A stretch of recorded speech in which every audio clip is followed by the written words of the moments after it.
Hello and welcome to another episode of The Nice Knit, a podcast where we talk about knitting, and it's nice.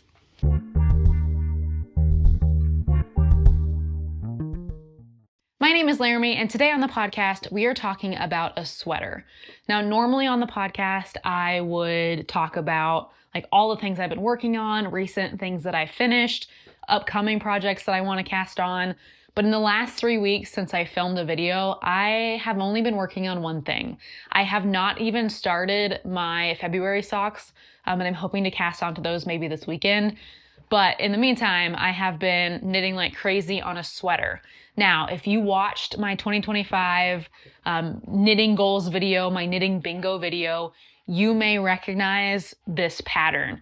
On that video, there were a couple different sweaters that I kind of pitched that I wanted to think about knitting this year. And I didn't want to knit all of them this year, but at least one or two of them over the course of this year. And the main one, the one I wanted to knit the most, was the gray sweater. Well, I finally decided just to purchase the pattern and to cast on. So I have done that. And in the last 3 weeks, I have actually gotten quite a bit knitted on this sweater. So I have the neckline. It's a folded over neckline. It is completely finished. And then I have a pretty good chunk of the yoke. This is, let's see. This is the front right here. So you can see it's got a little bit shorter of a distance here. Then the back is a bit longer because it was shaped using German short rows. So that short rope shaping to give it that nice sit on the neck. It has a beautiful folded over neckline. But before I want to get too far into this, I'll probably put it on my dress form back here to show you a little bit more.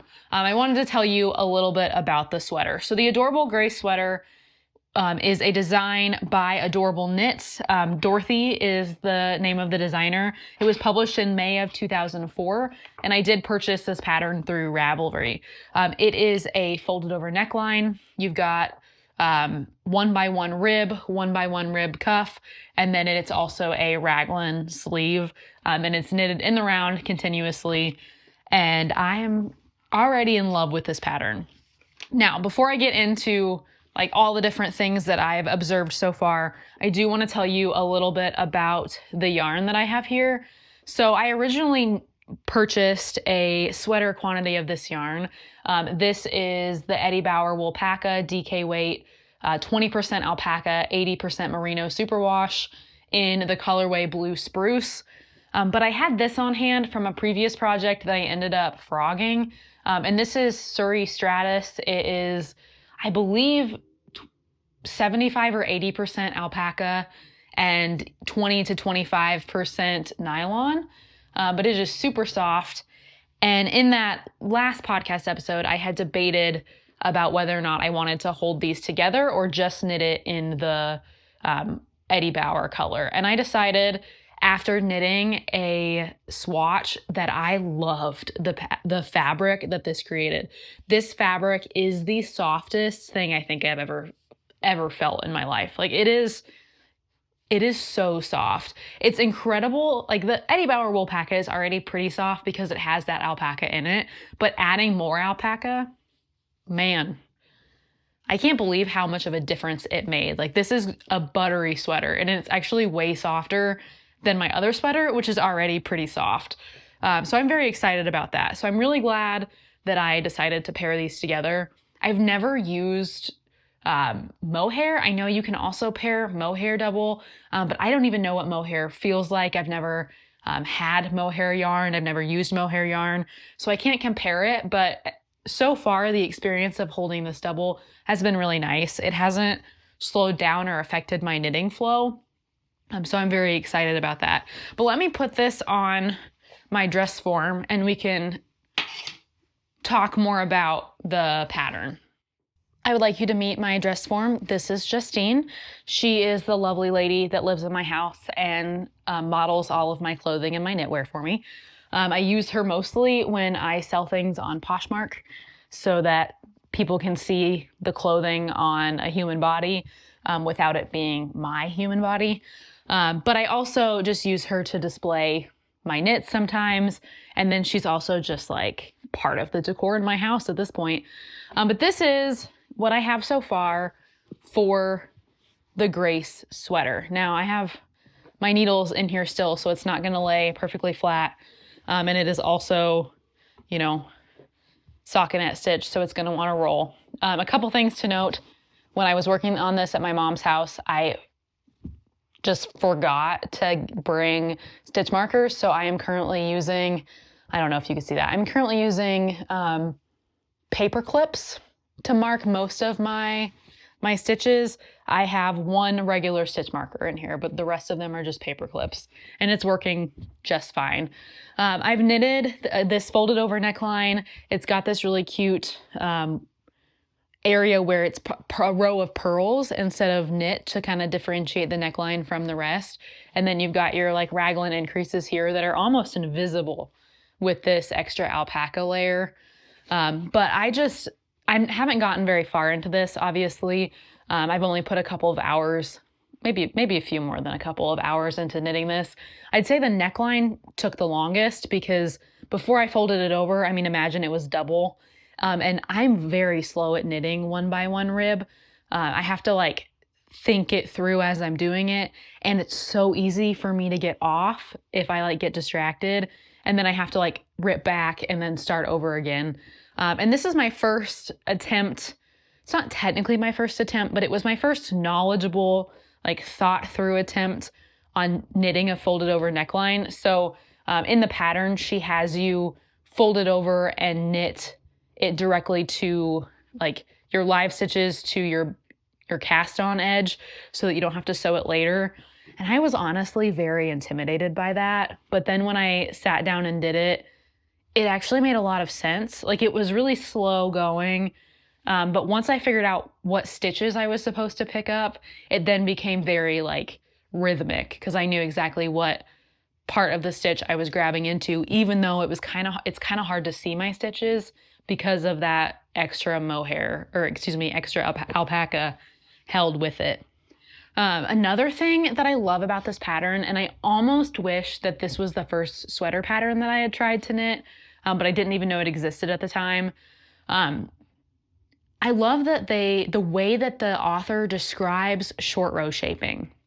She does an incredible job breaking it down and making it like super understandable and digestible. Again, this is a paid pattern, so I don't want to give away too much, but basically when you are knitting in, let me see if we have a rotator, when you are knitting your neckline in the round, let's see, move her this way, your start of your round is over here right behind the right shoulder. It's like the right shoulder raglan increase is right where you start a new round. It can be kind of hard when you're doing short row shaping to start off center or not at the beginning or end of like where your short rows are going to be. And so instead of having you like knit just a little ways here and then turn around and knit all of this and then have to keep in mind where this like start and stop is to make the balance, you actually break the yarn, just move stitches over, and then I don't remember what side you start on, but you actually start like up front somewhere here, and then you're just doing the short row shaping back and forth. And then when you're done with short row shaping, you break the yarn, you move your stitches back over to your right needle, and then you reattach your working yarn and you knit as normal. And I was a little concerned about that because I didn't really want to break my yarn. Since I had an entire, like, I only like breaking my yarn when I'm out of yarn or like when I have to start a new ball of yarn. But I actually really enjoyed this because it was so simple the way that she described it in the pattern. Like she had a way of breaking it down where my brain, who hasn't done short row shaping in almost a year, was like, oh, this makes perfect sense. You're just breaking your yarn and starting at the beginning so that you don't have to keep track of like which row is a row lower, because if you started going this way, you've already got 2 rows and then you're 2 behind over here. So I thought that was really smart. And then the way she handled how to tell where you're supposed to turn around in your short rows, I thought was genius.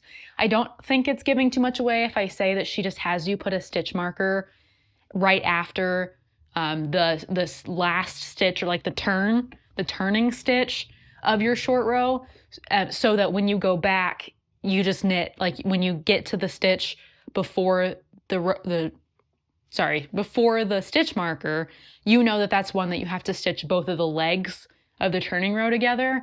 And in past, the patterns that I've used that have had short row shaping, you kind of have to remember and keep an eye out for that turning point, which meant that I accidentally stitched, I did 2 stitches instead of stitching both legs together. So I don't know how well I just explained that, but I found it it seems in a hindsight like a no-brainer, like duh, just mark where your turning point was so that you know to go past it next time. But I mean, as a new knitter, I don't think about things like that. So having a pattern just tell me this is what you need to do was super helpful. And it was so much more relaxed. And I wasn't nervous the whole time because I knew I wasn't going to miss the stitch because it was marked every single time I turned. So that was really cool and exciting. And I'm really excited to continue knitting this pattern. I like the nice and wide. She's got 3 rows between each, or 3 regular stitches between each raglan increase here. And I love it. Again, I really hope I'm not giving away too much of this pattern, but if you were even considering getting this sweater, you like the way this sweater looked, I highly recommend you purchase this pattern. I've only worked it to this point, but the amount of information that she gives you, I think even if you want to just use her pattern as a basis to make your own, I don't think you would be sorry, because I just really have enjoyed knitting this pattern. And I feel like I have a much better grasp on it than I have other sweater patterns that I've attempted to knit. Though I will say, all the other patterns I've attempted to knit are all also great in their own way, but this one might be the most user-friendly that I've came across. And I love the folded over neckline. I do hope it relaxes in blocking a little, but if it doesn't, it's still comfortable on my neck. I really like the pattern. I like the yarn that I'm using, which is why this is the only thing that I've knitted since the last episode filming. Even though the last episode posted 2 weeks ago, it has actually been 3 or 4 weeks since I filmed anything.